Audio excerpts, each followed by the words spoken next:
entre o perito odontologista e o perito criminal é que o perito odontologista tem que ser obrigatoriamente um cirurgião dentista, não necessariamente um especialista em odontologia legal, mas preferentemente um especialista. Já o perito criminal, ele pode ser um profissional de qualquer área. Então ele pode ser um químico, pode ser um farmacêutico, pode ser um biólogo, pode ser um matemático, porque os concursos para os institutos de criminalística, né, que é onde se faz a perícia criminal ou se faz o local do crime, é realizado por esses profissionais. Quais universidades o senhor já ensinou? Eu ensino já desde 91 na Universidade Federal de Pernambuco, né, onde eu trabalho já desde 91, como eu disse, e passei 10 anos na Faculdade ESSES, né, que era a antiga Faculdade de Odontologia de Caruaru e hoje é a Faculdade ESSES. Trabalhei lá até o final do ano passado. E seu estado de origem qual é? Eu nasci em São Paulo, mas eu me considero pernambucano porque eu vim para Recife com 8 anos de idade, então eu sou de criação, né? Com 50, tenho 42 de Recife, eu acho que eu sou pernambucano. Eu me destaquei na odontologia legal ao ponto mesmo de, inclusive, querer ser monitor da disciplina. Eu fui o primeiro monitor da disciplina de odontologia legal lá na Universidade Federal. Saí da universidade e passei 6 meses, inclusive, estagiando no Instituto de Criminalística, fazendo local de crime, mas como estagiário.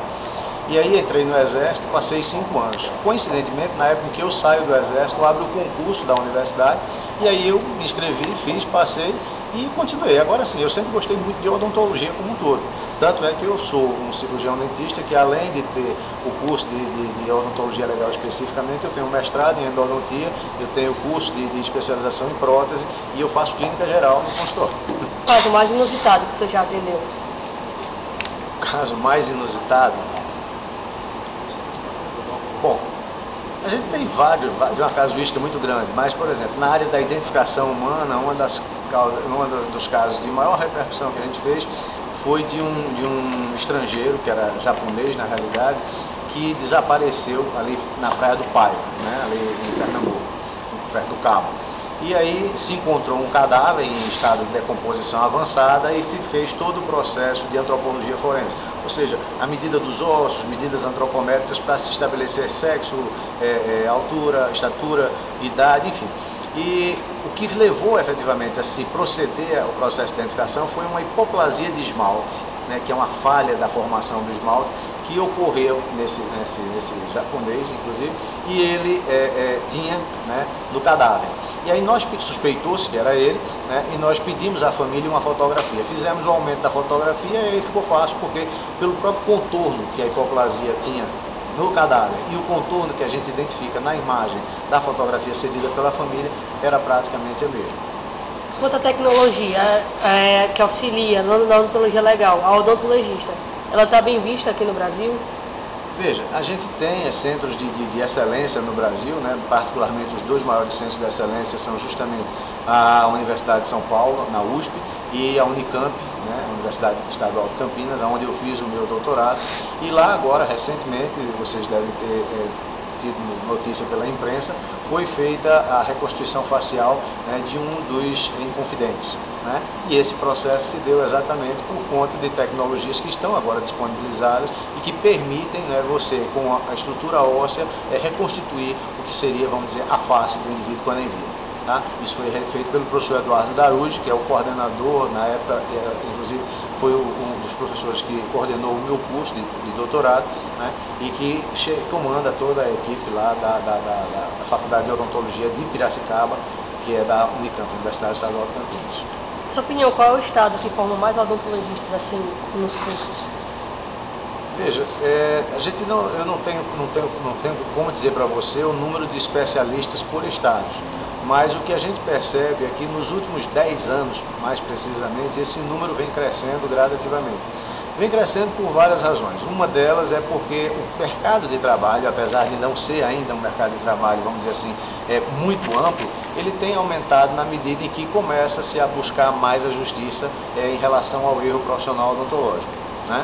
Mas, para vocês terem uma ideia, eu já formei 8 turmas de especialistas em Pernambuco, formei 3 turmas de especialistas na Paraíba, formei duas no Rio Grande do Norte e formei uma em Alagoas, né? A minha área de atuação é mais aqui no Nordeste, né? Aqui no Ceará nós temos uma colega, Léa, né, que é de Fortaleza, e ela tem acho que está na segunda ou terceira turma de especialização também em odontologia legal, ela também fez o curso de doutorado dela lá na Universidade Estadual de Campinas, foi nossa colega de turma na época. Bom, para a gente falar sobre o mercado de odontologia legal, a gente tem que falar talvez do mercado no Brasil. Tá? Você tem dentro da odontologia legal, que é a especialidade odontológica, que coloca os conhecimentos odontológicos a serviço da justiça, algumas áreas de atuação. Quais são elas? A primeira delas seria o perito oficial, que é aquele que é concursado para atuar no institutos de medicina legal como odontolegista. Tá? Em alguns estados da federação não existe o cargo, como por exemplo em Pernambuco, e ainda em alguns estados o número é pequeno. Para vocês terem uma ideia, o estado que está melhor, vamos dizer assim, equipado nessa situação com relação a profissionais na área da odontologia legal seria o estado da Paraíba, tá? Que eles têm lá 32 odontolegistas, né?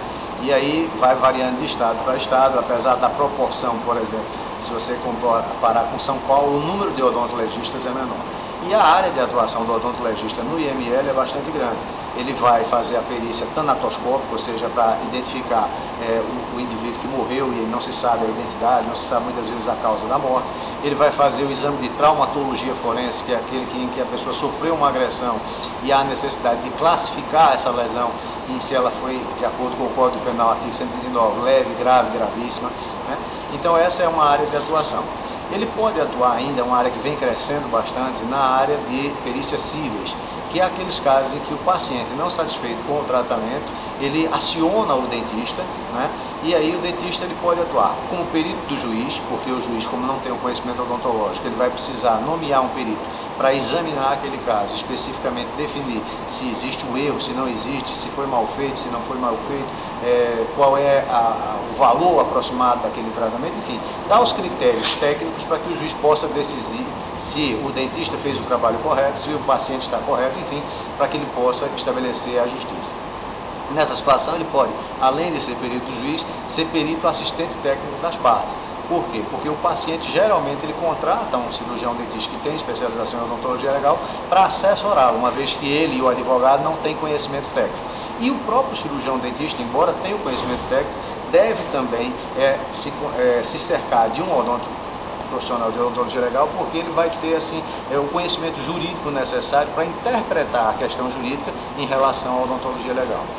Essas são as áreas periciais, mas você pode atuar ainda na área de orientação profissional, né, que é a área que trata de como você vai elaborar a sua documentação, como você vai exercer a sua atividade de maneira a que ela seja saudável tanto para a população como para você mesmo, como profissional. E você ainda pode atuar na área da legislação odontológica, uma vez que a área de deontologia também compõe a odontologia legal. Em qual área o senhor está inserido?